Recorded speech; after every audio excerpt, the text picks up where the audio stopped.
Welcome to the Besties in the Books podcast, guys. Sorry for your ears. We're here. Sorry for your ears. We're together.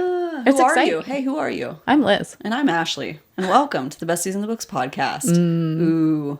It's gonna be We a good one. are here to kick off the Hunger Games.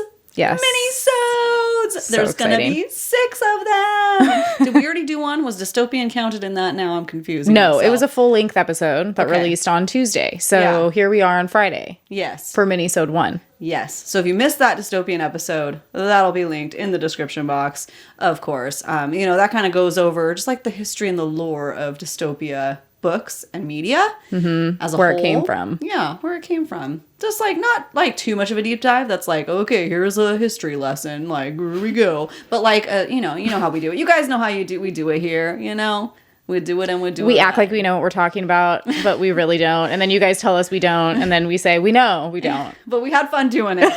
So thanks. But no, really, it is It's interesting. super fun. Yeah. Yeah. And then, always some millennial nostalgia built in there, of course.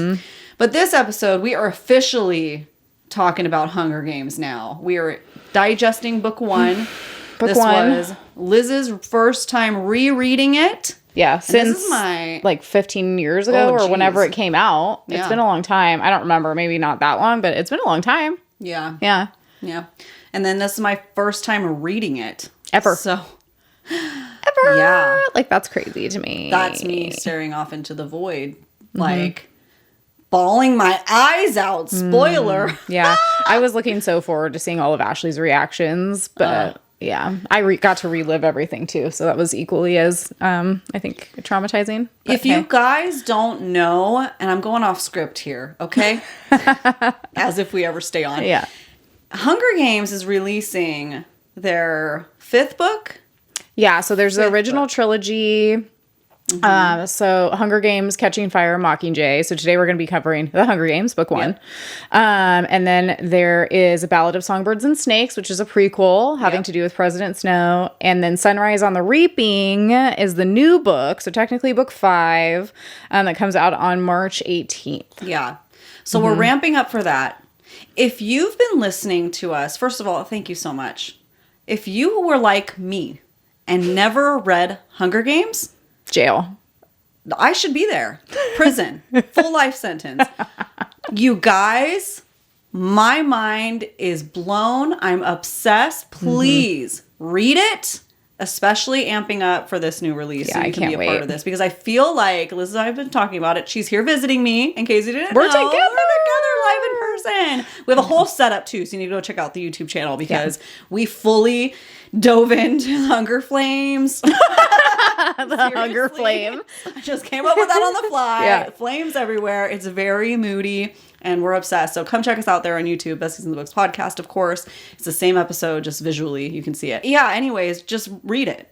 Yeah. Just do it. I mean, I remember telling you, like, when we were kind of, because, Ashley and I will have our random conversations where we try to figure out, like, okay, what authors do we want to interview in the future? Like, what book series do we want to read for a mini episode series? And I was like, dude, we should do the Hunger Games. And I remember originally you were kind of like, I don't know. And I'm like, no, seriously, I think that you would love the Hunger Games. And you're like, it seems like maybe not. And I'm like, really, though? Like, Yeah. I cannot believe that you would not love this series. So I'm so glad that we're here. Yeah, Because me too. it's so worth it. And I feel like reading it now affected me in completely different ways than reading it back in my whatever early to mid 20s. So Yeah.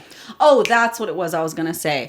We feel like nobody's really talking about the Hunger Games Which right is now. weird. Which is weird with this next release coming out.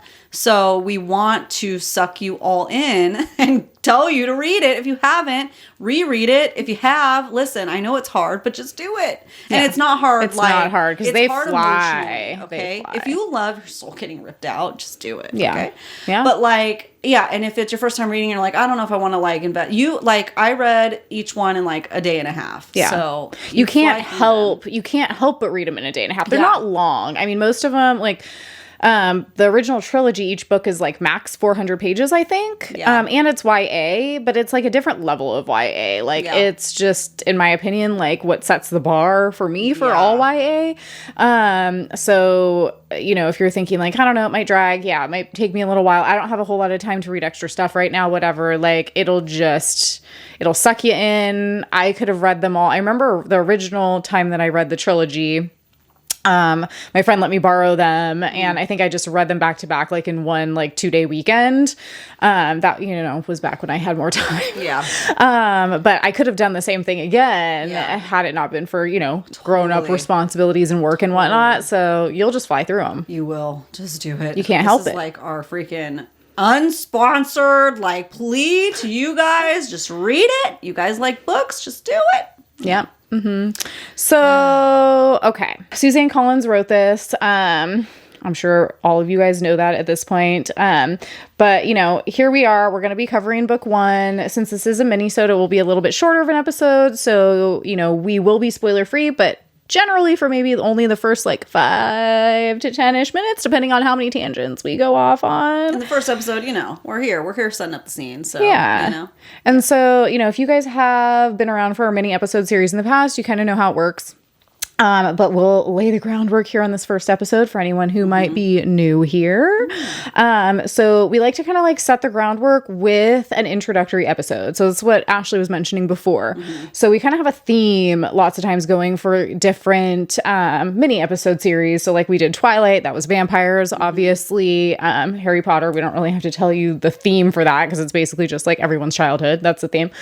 No, we did a whole Satanic Panic episode. Oh, that yeah, was our kickoff episode. that's true. Because like if you were like us and there was couldn't a lot of read things them that were banned for us, Harry Potter being one of them, we kind of did a deep dive of like why our parents might have been banning books like that and other things and the whole hysteria that was going on at the time. Wizards and magic. Yeah.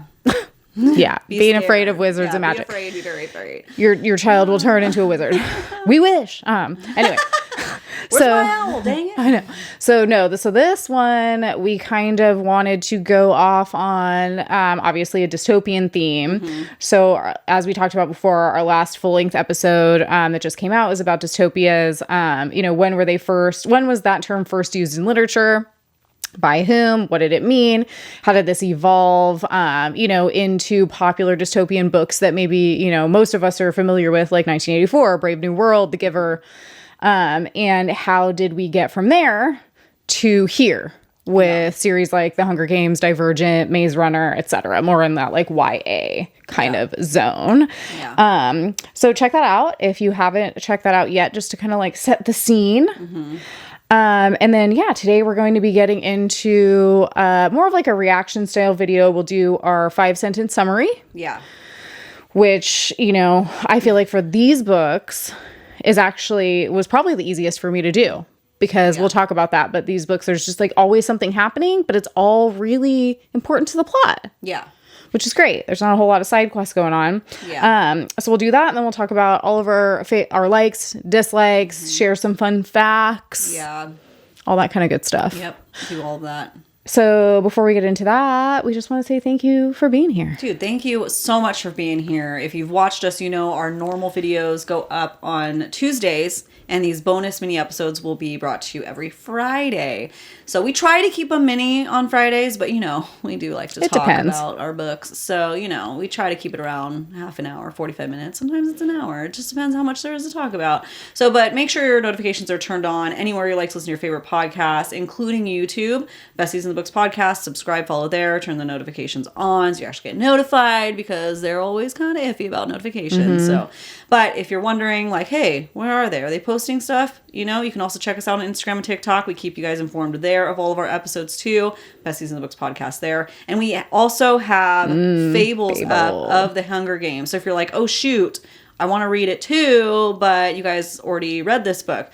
People are always jumping onto Fable and diving into it, which is a free app you can download on your phone and check out Besties in the Book Club. That's where we're at. Besties in the Book Club. It's always doesn't flip. Besties in the Book Club. Yeah, Besties in the Book Club. And we have all of the books on there already. You know, Ashley and I have already read everything except for the new book.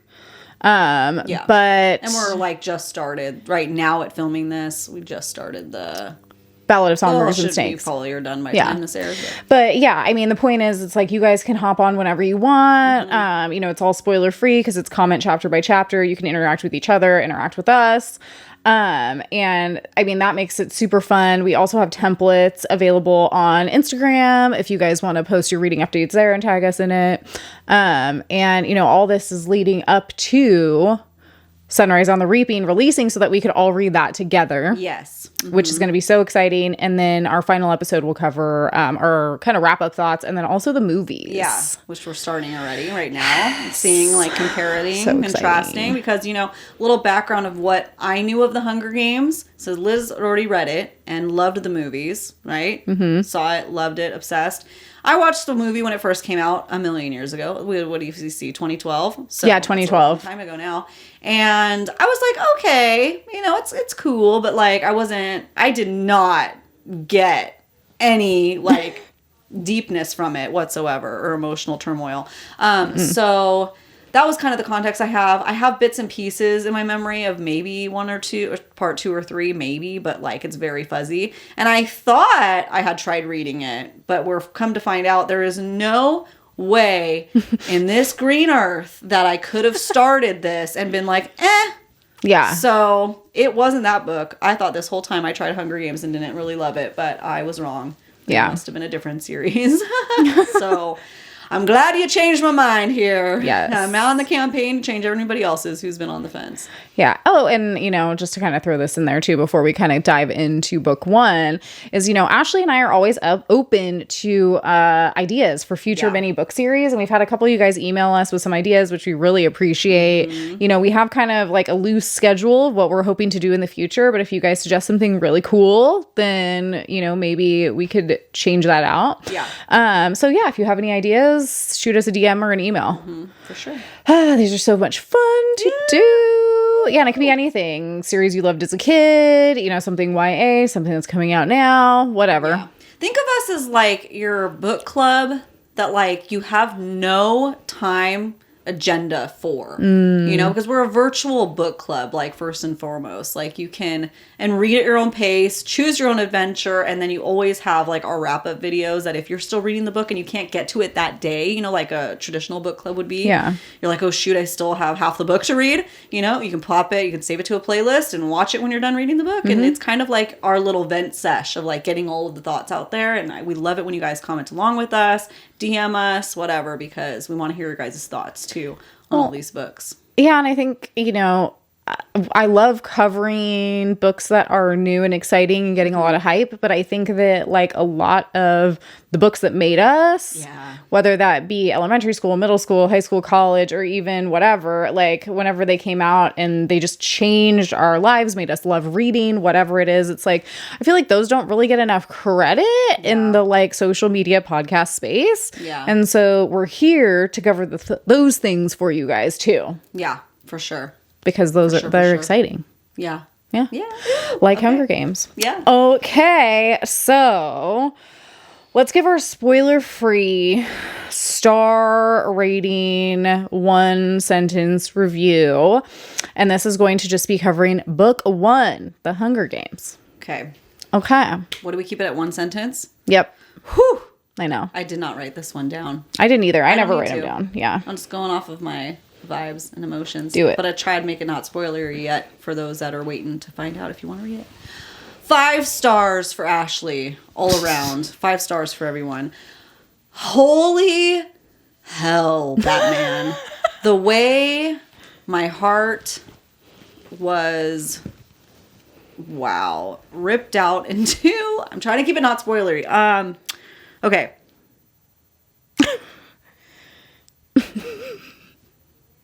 Don't overthink it. If you would like a book that can make you feel something that you didn't even know you could feel for things you didn't even have enough feelings for.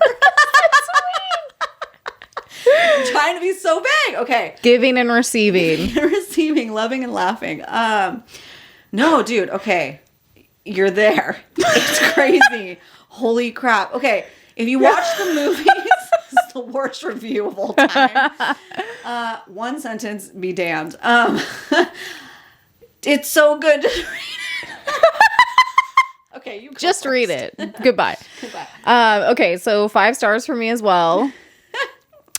I would say my sentence summary or review would just be, if you're looking for something extremely fast-paced, full of action, easy to digest, easy to read, but that still has an incredible amount of depth, important themes, character development, etc., this is a book series for you.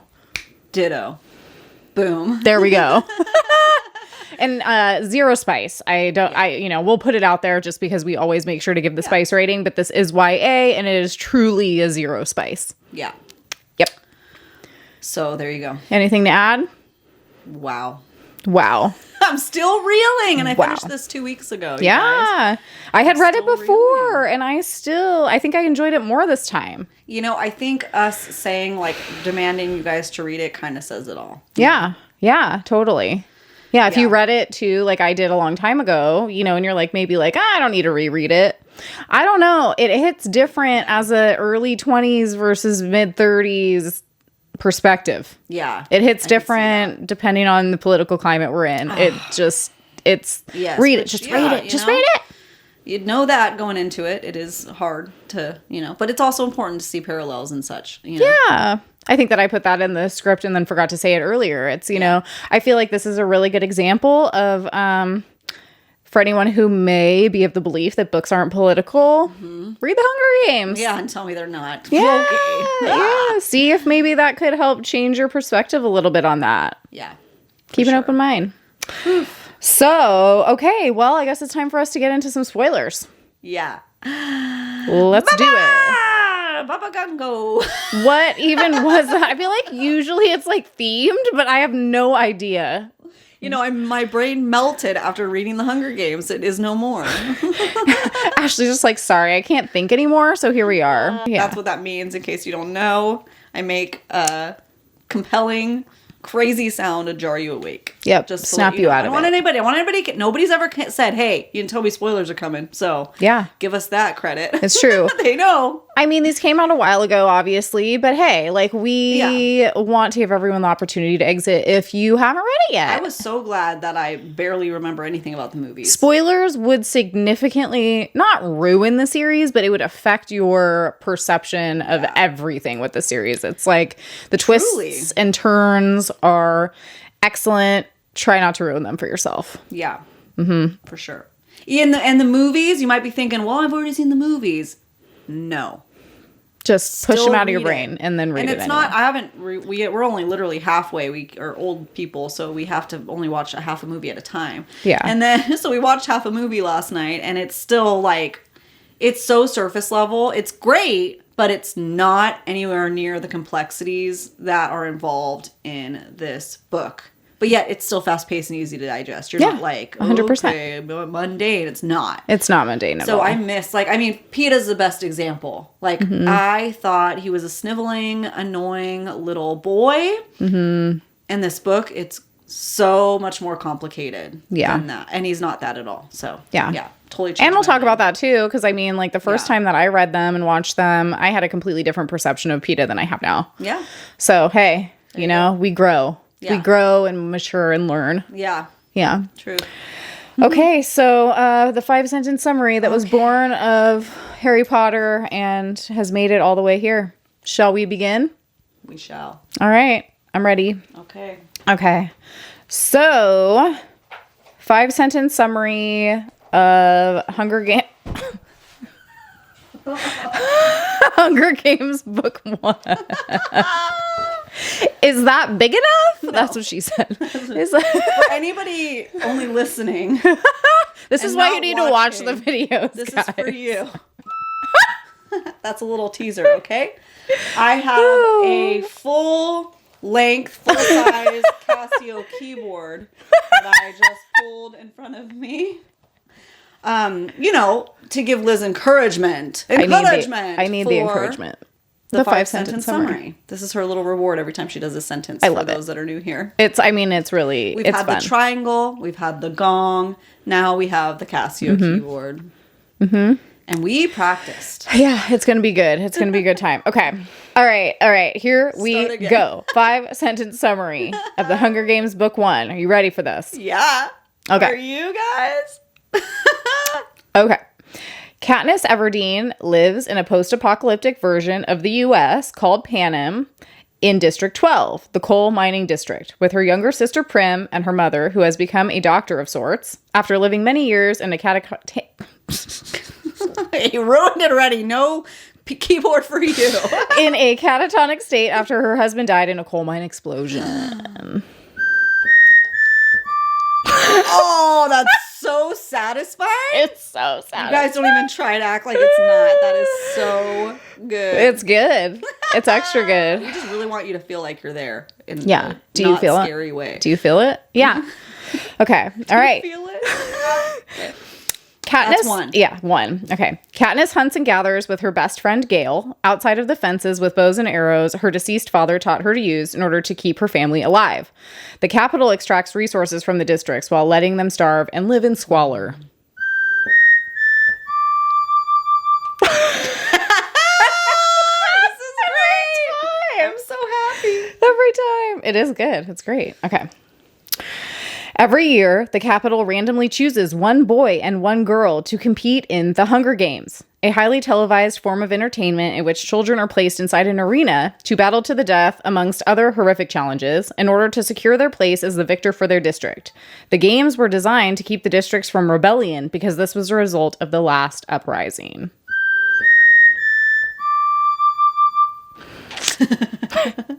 Things just got serious. Oh. Yeah. Okay, so that was 3. We're on 4. Okay. PETA, the baker boy who showed Katniss mercy when she was starving, and Katniss, after she volunteers for Prim, are chosen and taken to the capital to compete, where they spend just as much time with their mentors Effie and Haymitch and their stylist Cinna on their public personas and constructed romantic relationship as preparing to fight. That's 4. I don't know how you're going to wrap this up. You only got 1 more. I know. All right. Watch, I just literally didn't write the ending. I just forgot it. I'm just kidding. Okay. After several days of survival and combat in the arena, in which the capital announced that one district's tributes, not one victor, will win, PETA and Katniss are the final 2 left when the game makers change their mind. But rather than fighting, they decide to both eat poison berries and die. The capital scrambles and announces they are both winners before they kill themselves and begrudgingly and ominously let them go back to District 12 as victors. Oh. We're just going to stare into the camera at you, into your soul. Oh, what a ride. What a wild ride. That's what I think one of the things I really appreciate about these books is I feel like when I've written the 5-sentence summary for almost every other book that we've done that on, I have to sift through about 10,000 side quests to figure out what the important facts are. Yeah. And I feel like with the Hunger Games, I mean, these books are 300 to 400 pages. There's no time for side quests, and we don't need them because it's the main content is so important and so, I don't know, effectively, what's the word I'm looking for? Impactful that we don't need all that. Yeah, I mean, and you guys are in the spoiler section. You read the book. We're just giving a refresher. Yeah. And there's other things that we're going to talk about that aren't covered in the 5 sentences that, are faves and least favorite parts and Yeah, just everything. All that deep dive. But yeah, so that's a good gist. Yeah. Good job. One more for you. There you go. Thumbs up. Good job. Yay! That was nice. I loved that. First things first. Amaryllis. Throwback song there. Yes, we're serious. We're serious people. Yes. What was your favorite part of book 1? Honestly, probably when Katniss shot the apple into in the pig's mouth, Yeah. When the game makers were there to score them and they weren't paying attention to her. What a badass moment. Yeah. And the symbolism in that moment too. her act of defiance, because she she lost her temper and she's just like, F it, whatever. Like, Well, what do you have to lose? Kill me? Right. Okay. Kill me now instead of tomorrow. Like, Yeah. what do you do? So it was iconic. I mean, obviously when she took her sister's place, you know, too. That was very iconic. It was, okay, let's talk about that for just 1 second. When she took her sister's place, because watching the movie a million years ago, I knew it happened, but it didn't seem that emotional to me for some reason. It's just like, oh, okay, you know, she's 18, her sister's 12, it's her first year. You don't have all that context of the fact that her name was only in it once and Katniss's was in it like 30 times or something, because they're giving their name in for an extra bag of rice or grain or whatever. Like, which within itself is a really important and it's part. Exactly. It's really important. And the odds are like not stacked against Prim. You know, they say the odds ever in your favor and it feels rigged, because it's like, how did this 12-year-old girl that only has her name in there once end up getting pulled when Katniss's is in there? So it's like, you don't get all that with the movie, where the book, I was already bawling, you know, and we rewatched that scene yesterday, and I was like still not emotionally, I knew the context now, having read the book, but I was bawling when she put her in there, you know, when she took her place, and what it meant for the Capitol to allow it to happen, and like them speaking behind the scenes and like, oh, is this allowed, you know, and everybody's emotions being felt in that moment, even them putting their 3 fingers up, which is like such an iconic moment. Yeah. There's a lot of symbolism so much going on more there. impactful for me reading it. Yeah. Well, and I think too is like, okay, so there's this idea that essentially like you're choosing to put your name in there more times so that your family won't starve. Yeah. Which is a situation that was created by the Capitol's greed right off the bat. Yeah. So it's like they're creating this systemic problem, and then you have to like navigate that by essentially risking your life more and more. Yeah. So it's like this idea of like trading your life potentially, you know, just to also live more in the moment for longer. Do you know what I mean? Like, you know what I'm trying to say? So there's that factor, but then there's also like the fact that I think in the book we see a bigger picture of, you know, Katniss and Prim's dad died in the coal mines. Serving the Capitol. You know, which put their mother into a really deep depression where she was not really able to function. So then Katniss is forced to go out and essentially like keep the family alive with her hunting, which she could be killed for because they're not allowed to technically do that. Yeah. But then then there's all these other factors about how lots of times the peacekeepers, the people who are supposed to be enforcing the rules, are actually buying the game that she's hunting. So it's like this whole like they're semi-oppressed as well. Exactly. And you have all that story built up quickly before this happens, even drawn. Yeah.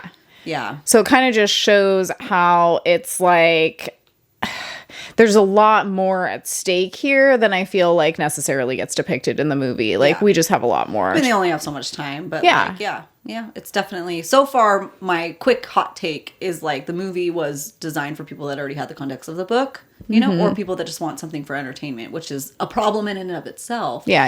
It's so far kind of breezing over all the systemic issues, and I think that it builds up to that, but we'll talk about that more. I'm only halfway into the first one. So. Yeah.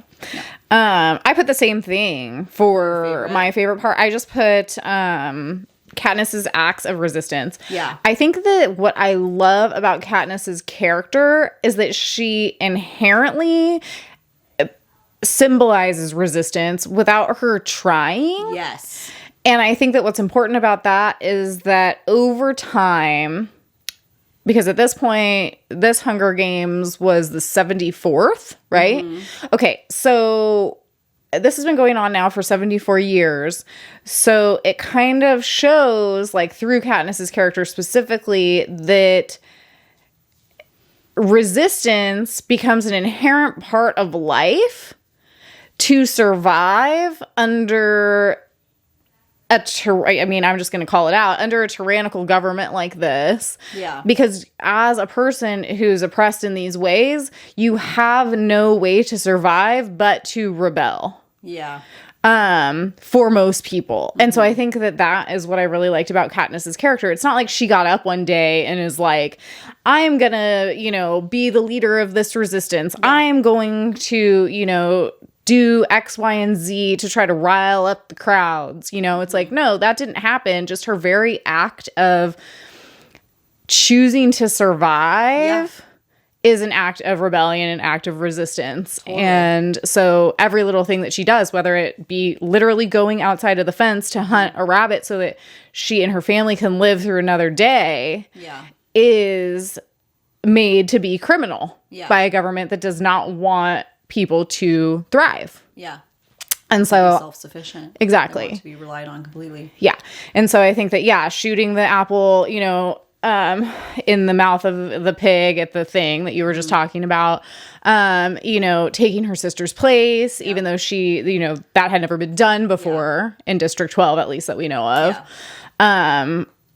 Just all those moments of her choosing, obviously at the ending when she has the poison berries and they're choosing to both go out with a bang instead of let the Capitol win, like, that got everything started. Yeah. Yeah. So that's also what I put. Katniss's acts of resistance throughout the whole book. Yeah. So what about if you had to pick something you didn't like? Your least favorite thing? Okay. So I loved this book through and through. So I'm going to pick the most brutal part for me. That was so terrible. That was technically my least favorite part because I didn't enjoy having to read this, but it needed to be done. Yeah. Rue's death. I was literally ugly crying, scream crying, throwing up crying, bawling my eyes out. I'll never forget the entire scene. The flowers, the singing, the bread that her district sent to Katniss as a thank you for honoring her body and not just abandoning her. Like, I have chills right now because, like, again, with all the symbolism, like, that moment represented. And it's funny. I love that you brought up that thing about Katniss because I was going to talk about it as my favorite character, even though that's, like, obvious. But that she's so different than any other characters that we typically read about as, like, a badass FMC because it's all semi-accidental. Yeah. She's not actively trying to cause a rebel movement, a resistance. It's just like you said, it's the act of surviving. It's the act of like kind of common decency and like, oh, well, like, oh, okay, I'm just gonna, I'm gonna honor this person that, I was allied with for just a day, like 24 hours or something. And that was a sign of something totally different to the Capitol, and she is becoming this symbolic thing for the rebel movement or whatever, the resistance, if you will. And it doesn't even, she's not even trying to, she's kind of selfish in a way, she's making all these decisions for herself or for, her sister, her family to survive. And that's interesting because we hear a little bit about how as a kid she was like against, she saw that the Capitol was messed up and her mom is like, dude, no, like we can't talk like that, so she kind of suppressed that and she knew it was bad, but she knew what am I going to do? There's been 74 Hunger Games. What am I going to do? I have no power. I have nothing.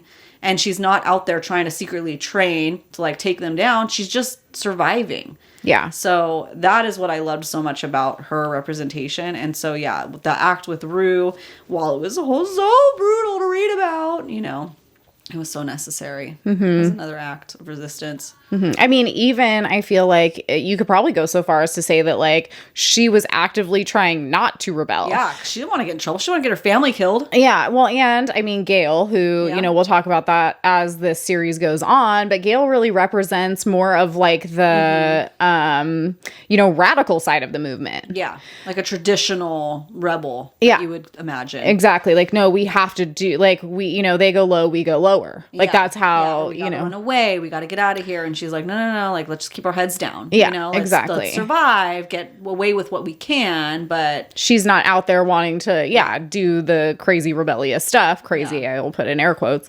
So I feel like that's what makes her really unique. I agree. A realistic take, I think, on, like, how one of us plucked down into that society probably would more so act than an Aelin, you know, who's like out to take down the man. You know, it's like a lot of us probably just, you know, we're just trying to survive. We're just putting our head in the sand, you know, like it's fine. Everything's fine. But then like your little acts of just surviving build up and then, you know. But I think it does take also like a certain personality type and a certain like relatability to the people and like charisma also. Yeah. And I think that's a lot of other reasons that made her special specifically. Yeah. But to her, she was just being her. Yeah. That's it. She wasn't trying to be anything but herself. Yeah. She wasn't putting on airs. No, you know? she wasn't. She really wasn't. Even though they really wanted her to. She wasn't good at it, which I loved too. That they harped on that. So yeah. So my least favorite part that I put about book one was I put the weird quote unquote love story that PETA just got way too invested in. And so it's like, I mean, you guys know me. I love a good love story. Like, you know, but I think that I just, you know, if I had to pick a least favorite part. Yeah. I loved every bit of this book, but that's what I would have chosen, mostly because like I understood that it, you know, they were trying to make them more relatable. They were trying to get them, you know, sponsors and whatnot so that, you know, they would survive. I feel like just at times it was a little bit too much like, we get it, PETA. Like, you know, like you really like her. She doesn't really know how to feel about you. I'm not super invested in this at this point. And so for me, if I had to pick something that I didn't like, it would just be like if they cut out the pining on PETA's part, I would have survived. Yeah. I mean, I agree, but also with the fact that they're 17, it's a nice reminder. Yeah, that they're kids. They're 17. Like, imagine what were we like back then, you know? Is like we were pining and desperate and on death's door, it's our last moment, you know? So while it's kind of annoying because it's like you're on death's door any day now, like give it up. You're trying to survive here. It's also like, well, now's your chance. And it humanizes them. That's kind of why also. he did it. Because it's like he's had this crush on her forever and now he's finally going to do something about it. Yeah. And you know, that's why in the movies it read so much different to me than actually reading it. I didn't have that context of him really loving her forever, you know? So. Yeah, and I mean, he definitely, like I said, I had a very different perception of him the first time that I read it and watched the movies, where I was very like, oh my God, he's so annoying, like insufferable. And this time around, like, you know, he's just a kind, good person who is trying to survive in his own way and stay true to himself. And, you know, that he talks about that a lot in the movie and in the books, just about how his acts of resistance. It's almost like, you know, this is one of the things that I really, really, really like about the Hunger Games, that I feel like lots of times people try to say that the love story isn't necessary. Yeah. And while I didn't love a lot of the like pining that happens in book one, as the love story evolves, this love triangle evolves, it becomes really clear that, or at least it did to me, that, you know, Gale represents the very radical standpoint that we have to go out and do something, physically do something to win this war, right? Whereas PETA represents that it's also important to have passive acts of rebellion. Yeah. To, you know, giving the bread, you know. Giving the bread, giving what you can do. Like, he represents to me, you know, he's a cake decorator. He's a painter. He's the philosopher. He's the artist of rebellion. Exactly. We've seen through our literal human history. That's equally, I would argue, impactful and important to the movement in general, because if it's all just fighting in war, then what are we left with in the end? And I think that, you know, obviously we don't want to go into books 2 and 3, but I think that the symbolism there between the two characters, Gale and PETA, is very important. Yes. It's not just a love story. That's not just what it's about. Yeah. So even though, like I said, didn't love all the pining in book 1, it really was vital, I think, to the plot in the end. Yeah. So who's your favorite character? Book 1. So, I mean, we talked about Katniss, and I don't usually like to, like, just say, oh, obviously the main character we're all supposed to love. I don't know, because I feel like, you know, she could be not, like, lovable. Yeah. You know? You know, I already mentioned all the reasons why I love her. Because she's just so much more relatable than some other characters. I guess, I mean, every FMC we can find some relation to, but Yeah. yeah, I loved her. And then Cena, her stylist, Senna. Yeah, Senna was cool. He was awesome. I have hopes. I'm saying this as a book reader for book 1. This is what I wrote down before I read anything else at all. For book 1, like, coming off of this, I'm like, I hope we see some more of Senna, because I think there's something there with, like, maybe some resistance or something boiling. Something's up with that. He stood out. He was very kind to her. Out of all the stylists, like, Yeah. he didn't seem as superficial, you know? So I'm like, wonder what's going on with that. Yeah. Absolutely. What about you? Who was your favorite character? I put the same thing. Katniss was my favorite character in book 1, for sure. Yeah. Yeah, very relatable on a lot of different levels. Yeah. And I think it's just as simple as that. Yeah. You know, she's relatable, but also, like, inspiring, I feel like, in a lot of ways. Yeah. Because she does the hard things that I think that a lot of us think if we were put in a position like hers, we wouldn't be able to do. But I think that a lot of us would be able to do it. We just fortunately haven't been put in her position. So, yeah. Katniss, I like that she's humble and not like a fake way. You know, when they're like, you know, talking about her shooting and stuff, and she's like, yeah, I'm all right. Like, I mean, she doesn't really have anything to compare it to. You know, she doesn't think of herself as this high and mighty warrior. No. She's like, I'm probably going to die. You know, I'm going to try my best not to. But she's not coming in there like Cato, you know, who's like, I got this. She's just like, there's only one victor. Come on. What do I have to offer? Yeah. I have no training. I'm malnourished, you know? Yeah, like, well, and it's like, you know, Haymitch being the only one who has ever won from District 12. And he's a drunk that's supposed to help me. Great. Yeah. I mean, he would be, if I had to pick like a second favorite character who's not Katniss, it would probably be Haymitch for sure. Yeah. Yeah. We'll yeah, talk and she's about not him. insufferable, you know. She's like, and because there's a way to be humble and like annoying about it. Yeah. I mean, No, to bring it back around to popular books, I mean, I would definitely say that, you know, Selena in Throne of Glass pretty much had that vibe in the beginning, you know? Yeah. So there's a way to do it, you know, but I feel like it's also like, I mean, who talks about it throughout the whole series? Snow does. Yeah. What did he say? What is more powerful than fear? Hope. Yeah. And I think, you know, obviously it's like we know that that's what Katniss is supposed to symbolize, but it's like she doesn't even really, I think, realize that. Yeah. Yeah. It's like not, because she's just surviving. Yeah. That's all you have the capacity for, I think, in that situation. Is just to survive. Yeah, that's what...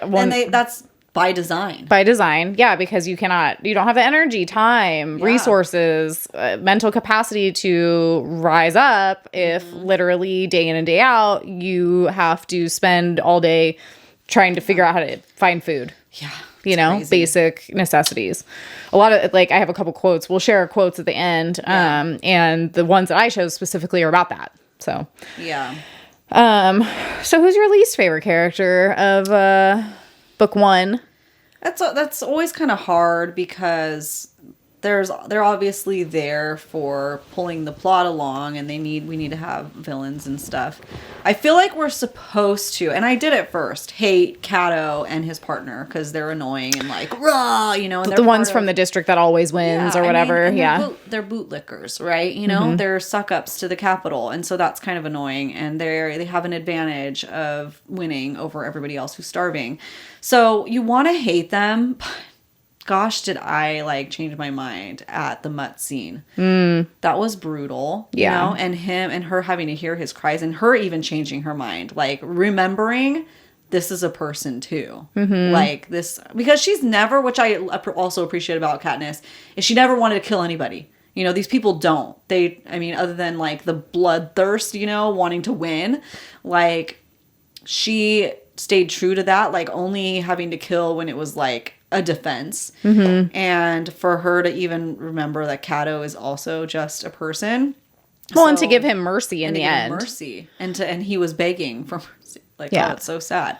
And even as readers to have to go through that. Because it's so easy to like, you know, jump on the bandwagon of hate and like, you know, we roast stuff here all the time. But yeah, it was sad. And then we don't get to see much of Snowden in this one. Snowden. Not Snowden. Sorry, I typoed. We don't get to see a lot of President Snow yet, but obviously, like, oh, no, hang on. Forget it, because obviously we don't see a lot of him. You know who I hate the most in this book? Sorry. Who? Peeta's mother. Yeah, she Peeta's sucks. miserable mother. I forgot, because it's at the end of my notes, because I remembered, you know, she's abusive to the kids and a POS, you know? Yeah. So obviously, again, that needed to be there. We don't get much of her. But from what I know, the war goes to her, to sum up. Yeah. What about you? Who's your least favorite character? Well, I was going to say, it just in response to how, you know, as a reader, we're supposed to dislike, Kato and I don't remember the girl from his district. But, you know, we're meant to dislike them as a reader. But then it's like, I felt like that was symbolic too. I think that's what makes these books so impactful, is that it's like, that's what the Capitol wants. Yes, they want you guys, they're pinning you guys against each other on purpose. Right. So you don't rise up together. Yeah. Exactly. It's like, that's why they're there, because we as a reader are supposed to determine, no, we're all on the same side. And that's what she symbolized with Rue's death. Yeah, exactly. Yeah. Is like, oh, yeah. Yeah, like we should be working together. We're all being oppressed by the same force. Yep. They want us to, you know, have like fighting amongst ourselves so that we don't turn on them. Yeah. Etc. So yeah, I wanted to just make sure to say that before I move on to the next thing. For sure. So I put for my least favorite character, Snow ? But what really that means is the Capitol. Yeah. And so it's this, like, it's not necessarily a character, but it's an idea, you know, of essentially like an all-ruling government that is really corrupt. Yeah. So I would say that would have been my least favorite character, because it takes on a lot of personality traits, really. Yeah, it does. So that's what I put, because it's like Snow, as crappy as he is, one man did not create all the problems. Yeah. So, you know, we can't just blame it all on him. So, okay, how did this book make you feel? I feel like, you know, we're talking about that the whole time, but if you had to sum it up. Yeah, this book is a book of feelings, for sure. A book of As feelings. you saw from my horrible unscripted review, it made me feel everything, you know? It made me examine parallels of social structures and injustices in our own world. So it was really chilling. And very emotional read, you know? Yeah.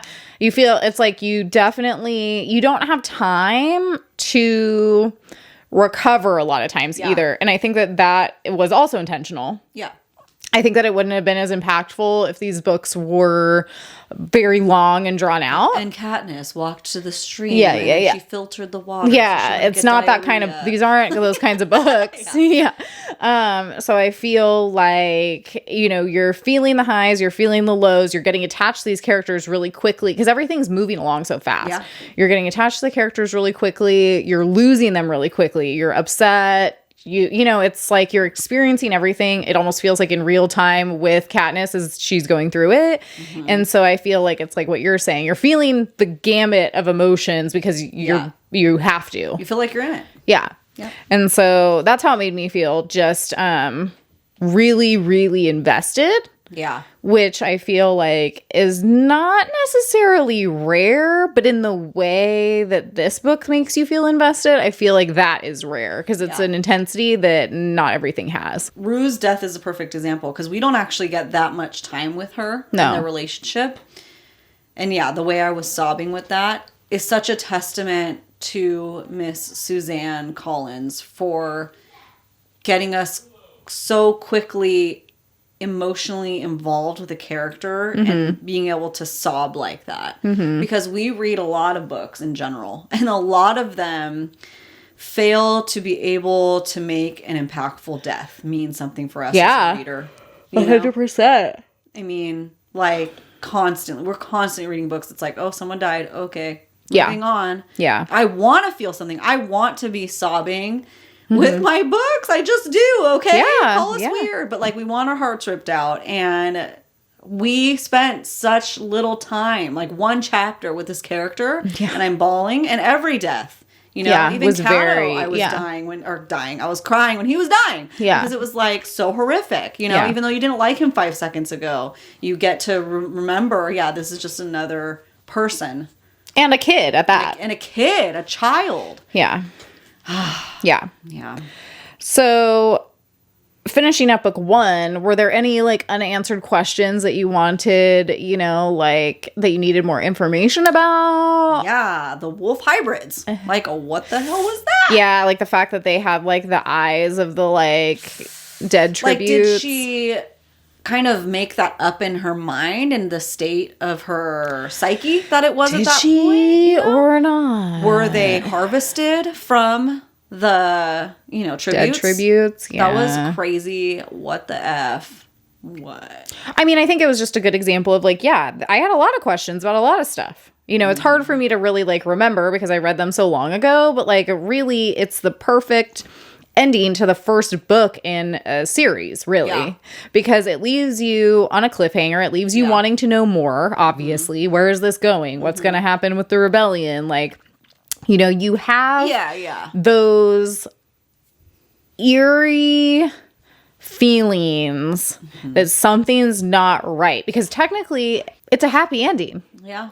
Technically. Yeah. I mean, it's not really happy for anyone except for people in the Capitol. But however, if you're just to look at it in a really simple black and white kind of way, her and PETA both lived. Yeah. They are now both super rich. Yeah. They get to go back to District 12 where they can take care of their families and their friends and live in the Victor's Village. And that's the ending. Yeah. But you don't feel the sense of, you don't feel necessarily happy because she does a really good job of leaving you with that eerie, unsettled feeling that no, obviously she outsmarted people who aren't supposed to get outsmarted and don't like being outsmarted. Yeah. Especially not by some lowly peasant from District 12. Yeah. And so you definitely feel that like there are ominous things coming, but we're not necessarily at this point sure what that means. Yeah. I mean, it got way worse than we thought it could have, you know? So I think, yeah, I mean, tons of unanswered questions, but nothing that left me feeling unsatisfied, confused, frustrated, just excited to literally like, I mean, it took like every ounce of like self-restraint I had to sit there and write the notes for book 1 before moving immediately into reading book 2. Yeah, for sure. So it was great. I feel like, yeah, I mean, would you say that you agree? Like, yeah, totally. Yeah. Yeah, totally. Nothing like annoyingly unanswered. No. And I'm sure you were excited to read the second one. I mean, dude, the way I believe it was the second one that I was supposed to stop reading it and read Onyx Storm, which we have now put our reaction video out for if you want to hear our thoughts. And so with that, with Onyx Storm, I might have mentioned on a previous podcast that like it was late to be delivered from Barnes & Noble's, like almost a week. I ended up being able to get it on Libby. Pre-orders! Yeah, pre-orders! The first 100 pages I could get on Libby, and I just knew with the way Iron Flame was, I didn't want multiple copies. I wasn't going to go buy another one or whatever. Yeah. So whatever. So, and I had Hunger Games to read, so I was like, well, shoot. So let me just start the second since I have like 2 days. Famous last And then it didn't come in 2 days. So I was like, fine, I'll download the first 100 pages like sample for Onyx Storm. Yeah. And I'm start reading it, and I'm like, every time my head hit the pillow, I'm like, but I could read Hunger Games. Yeah. And so I eventually just read all of that and then went back to Onyx Storm. Yeah. Because, like, how could you not? I did the same thing. I read book 1. I don't remember, like, why I did it this way. I read book 1, I think just because I couldn't wait. Because I already knew what I was getting into, and I hadn't done a full reread of these ever, and so I was really excited. So I read book 1, and then I was like, okay, you got to pump the brakes to read Onyx Storm. But then your reward will be to read, basically binge read 2, 3, and 4 all in a row. Yeah. So yeah, I put a pause after book 1 to read Onyx Storm, and then went back to Hunger Games afterwards. But I was so excited to read it. It was a mind over matter situation for sure. Yeah. So, do you have any notable quotes that you want to share? I was actually reading a physical copy this time, which is rare for me, but I'm not an annotator, so therefore I didn't prepare. Do you have any? I'm sure there's like a million notable quotes. Mine focused more so on that idea that we were talking about before, because I feel like this is a concept that a lot of us are really, really familiar with in real life. But this is, blown up in a different proportion, obviously, for a lot of people. Not for everyone, but for a lot of people. This idea that what would we do with our lives? What potential could we have? What wonderful things could we create if we were not essentially all forced to work to survive as much as we have to, right? So the quote is, "What must it be like, I wonder, to live in a world where food appears at the press of a button? How would I spend the hours I now commit to combing the woods for sustenance if it were so easy to come by? What do they do all day, these people in the capital, besides decorating their bodies and waiting around for a new shipment of tributes to roll in and die for their entertainment?" Yeah, I remember that. Yeah. That one well. So that was like part one of that quote. And then her perspective as it changes as the story moves along. "No more fear of hunger, a new kind of freedom. But then what? What would my life be like on a daily basis? Most of it has been consumed with the acquisition of food. Take that away, and I'm not really sure who I am and what my identity is." Oh, yeah. Yeah, because that's all they get. You just have to survive. You don't get to do anything. You don't get to think about anything else. You don't get to think about who you are. Yeah. Yeah. So definitely puts it into like a lot of perspective, I think. But those were two that I picked out because I feel like that theme was very important. Yeah. The one that like really sticks out to me, that is when Katniss sneaks up onto the roof, which is an act of defiance on its own, sneaks up onto the roof that's open and Peeta's up there. And it's the night before they're sent into the Hunger Games, and he's like, we get to really see like the real him, I think, at this point. This is like our first true picture of him without flashbacks and stuff. And he says to Katniss, "No, when the time comes, I'm sure I'll just kill like everybody else," because they're in that discussion. "I can't go down without a fight, only I keep wishing I could think of a way to show the Capitol they don't own me, that I'm more than just a piece in their games." And that like really stuck with Katniss. That like helped kind of build up like a piece of who she is and what, she kept coming back to and mulling over, but wasn't fully like embracing. At that point, she was just like, "Okay, you're ridiculous. Like, you're just like Gale." Well, and I think, but I think it's also like important to note that it's exactly what we were talking about before, because on surface level, it looks like Peeta and Gale are polar opposites, but they're really not. Yeah. In a lot of ways, they have the same exact belief system. It's just they're acting it out in a different way. Yeah. And so I think that was a moment where, as you say, like we're really seeing what's underneath the layers with Peeta, because we're seeing the, very like surface level, what he wants everyone else to see of him. Yeah. So, I appreciated that a lot, too. Yeah. I thought that was really impactful and important. Yep. So, I just put a little note on here I feel like we've covered a lot of it, but the dystopian themes that were really important in this particular book or part of the story. Yeah. So for me, obviously, I think the biggest one that stands out is this idea of kind of total government control, resource hoarding. Yeah. And just kind of like this shift from it's total government control. I think that would be like the main dystopian theme in this book, because right now, like we don't really have we don't have a rebellion going on yet. We don't have anything like that. It's just all this idea that it's a post-apocalyptic world in which all of our individual kind of like our autonomy has been taken away. Yeah. Or even like, some people would argue that like even in a society that we're living in now, we don't necessarily have a whole lot of individual like, autonomy, but we do have a lot more than they have. Yeah. And this idea that, you're told when to go to work, for how long, you live in fear of repercussions of not doing that. Yep. Yeah. Scarcity. Yep. Creating horizontal hostility. I would say those would be like the dystopian themes that I would pick out of that. Yeah. So for me, I wrote down right off of getting off of this book, don't try to disrupt the powers that be's illusions. Yeah, it's just like it's for all of our wicked lovers, it's a Wizard of Oz situation. You know? It's all what's going on behind the curtain. Mm-hmm. Yeah. So don't try to knock down what they've in any way. And that's what Katniss represents, the possibility of destroying that illusion and bringing the people, kind of waking the people up, you know?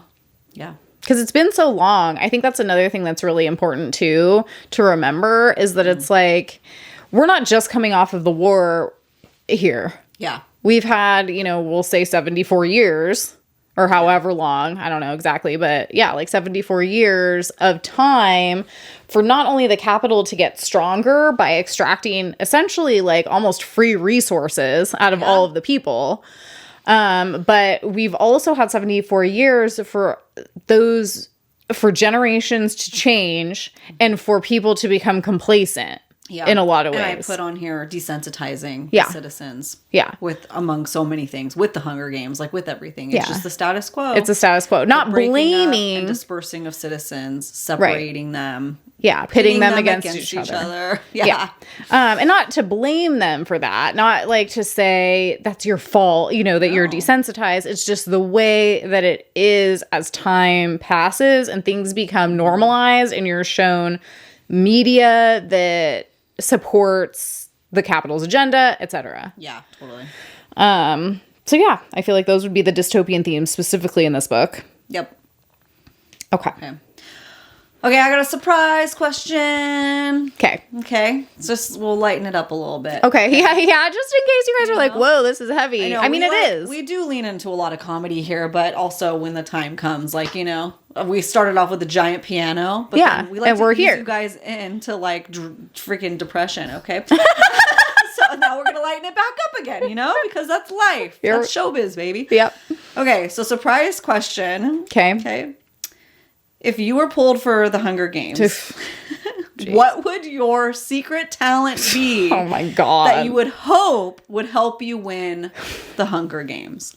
Listen, and I'm not good at anything right now. You're not Fae, you're not a vampire. Yeah, just a regular old person. Well, so here's where I struggle with this. Am I particularly athletic? No. Am I particularly good at like figuring out puzzles? Also, no. I really struggle with this because I feel like as talented as I like to think that I am in certain areas, really, I don't know how applicable that would be. You got to find something in the arena. Well, okay, here we go. I just thought of something funny. Go ahead. So, because it's like I can run, but I'm not that fast. Yeah, you could just keep running in circles so they can't catch up to you. Yeah, they'll get tired. I could wear them out maybe. Yeah. No, I was just gonna say so we grew up with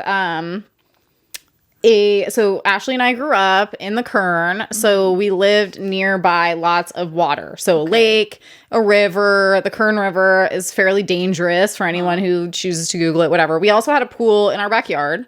Yeah. So, this is going to be my skill. And for anyone who's read all the books, you know that water becomes somewhat significant moving forward. I can tread water for a long time. Okay. Well, in this Hunger Games, it's a stream. So... you gotta pick. That's all I else. have. That's all. You're just gonna paddle on. Well, the no, stream. I was gonna say because that would really help me out in the future. There is a lake that's surrounded. You're right. There is a lake, so you could just stay out there treading water. I can't literally without them seeing you and shooting you, like with an arrow or something. What if I stole the arrows and they didn't have any? Are you stealthy? I am not that stealthy. Yeah. So I guess your best bet is go out in the middle of the lake and hope you don't drown yourself on accident. Float for a while. I was gonna say though, no, it's like literally something my dad like had us do as kids before he agreed to let me swim in the pool when my parents weren't home because we were children of the early 2000s. We were latchkey kids, right? Yeah. So he made me tread water for a really long time. I mean, that's good. That's a good physical like endurance skill. Do. Yeah. Try it out. Other than that, okay, so that's in general. If we're looking at Hunger Games Book 1, the arena that we're in, where it's mostly like basically forest. There is a lake. There is a lake. I forgot. So you would be fine. You can go out in the lake and you could tread water. That's good. I just, yeah, I mean, that's all I've got. You hope they can't see you, is all. I mean, Or else you're screwed, maybe, 'cause they just need to come out there and drown you. I mean. but maybe they're not as good at swimming. Yeah. Yes, that is that. Okay, you know what? Listen. Do the other people know how to swim? We don't know. We don't know. And you do. Yeah. So you're good. Yeah. At least with that one thing. Like, I mean, when do they have time to swim? All they have time to do is barely survive. I know. I just feel like I don't have a whole lot of outdoor survival skills. Yeah. I think that's your best bet, Liz. Just go with it. I can build You could. a fire. Yeah. You just have to swim for a few days at a time and float. I just have to outlast. I mean, I It might might get cold at night. it would You might get cold. hypothermia. I You probably would die. Great. So we're just working this out. What else do I have? I don't know. all I could I'm a quiet person. I could probably hide. Yeah.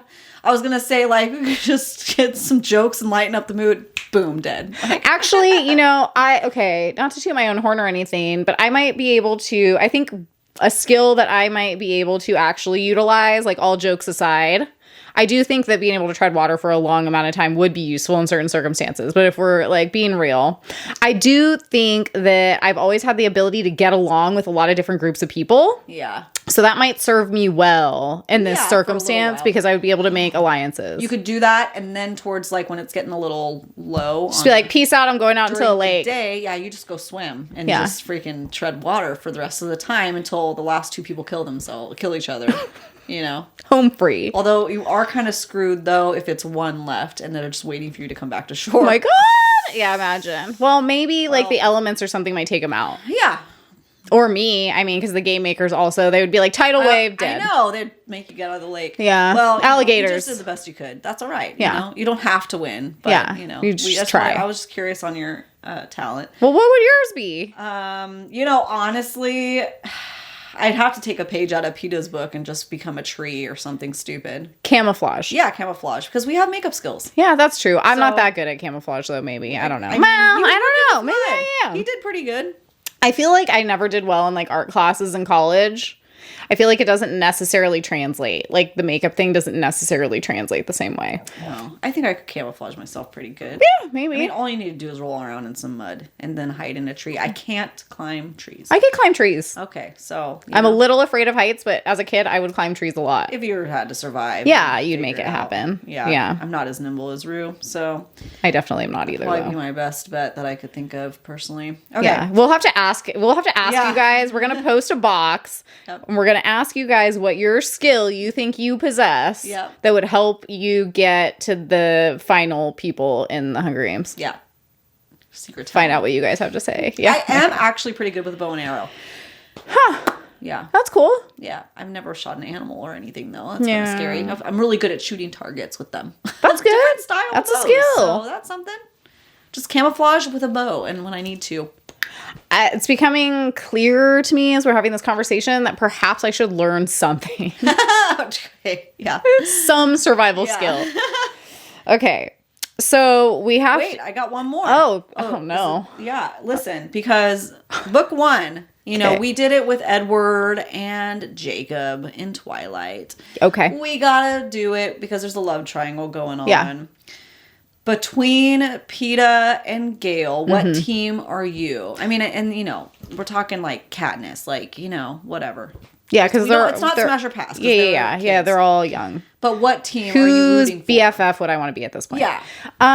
So at this point in book one, I would be Team Gale for sure. Same. Yeah. Yeah. Peter's just a little bit too, like, as my sister and I would say, he's a little Magoo. Yeah. If you guys have seen Liar Liar, that's what it's from. It's like he's just a little too nice and a little Golden too retriever, but blonde. It's not hyper, but yeah. Yeah. Too blonde. Yeah, pretty much. Whereas Gale, he can hunt and he Yeah. can fish and he's just more manly, even though Yeah. he's like 17 or whatever. Yeah. But as a high school girl, like he would be Yeah. the one, I'd pick. He's taller. I guess Peeta's supposed to be really strong, but I mean, Yeah. we'll talk about that with the movies later Yeah. on. But yeah, at this point, I'd be Team Gale. Yeah, same. I feel like he brings a little more to the table. And he's they've been friends for a really long time. That's another thing. They have a long history, and he is taking care of her family Yeah. while she's gone. Like, that right there is like, if not husband material, it's definitely like BFF material. Yeah. Yeah. So we'll see. We'll see if that stays the same in book 2. And we'll continue asking as time goes on. As time goes on, yeah. See if it changes. See if it stays the same. Mm-hmm. Got any fun Hunger Game facts for us, Liz? I do. Okay. So I found this one out, and again, take these all with a grain of salt, because I just, we just Google these. I don't know how true they are. But according to a website on the internet, Suzanne Collins named the Hunger Games after a rebellion where rebels starved the capital by taking control of the food-producing districts. Oh. So the people of that capital resorted to cannibalism to survive. Oh, jeez. So I thought that was kind of interesting. It's kind of that concept, that we talked about a little bit in the Dystopian episode that kicked this all off, where we mentioned The Handmaid's Tale and how, it's kind of like one of those factoids people like to share where Margaret Atwood didn't put anything in The Handmaid's Tale that hadn't actually happened in real life at some point in history or time somewhere. And so, it's like Suzanne Collins, I'm sure. I mean, I don't know because I haven't looked into this specifically, but I can imagine most of this was probably inspired by in real life events too. Yeah. Or imitates real life. Yeah. Okay. Reality. Yeah. So anyway, I feel like that wraps up the Hunger Games book 1. Yeah. There you go, you guys. That was a good conversation. There you go. If you would like to add anything to the conversation, you want to tell us your favorite, least favorite parts, what have you, feel free to comment down below on the YouTube video, or you can go over, slide into our DMs on Instagram at Besties in the Books Podcast, and we'll put up some question boxes and, polls and stuff too this week, so make sure to check that out there. But thank you so much for joining us today. I know it's not super mini of an episode, but it is what it is. So everything needed to be said. Yeah. Everything that was said needed to be said. Yep. And everything that needed to be done, like the piano. Yes. So I hope you guys enjoyed that. Got to round it out. It's our favorite part. And catch us next Friday for Catching Fire. I didn't mean to say it like that, but there we are. There we go. And follow us, subscribe, anywhere you like to listen to your favorite podcasts. All right, you guys. We'll see you first next Tuesday. And then next Friday. Okay, bye. Bye.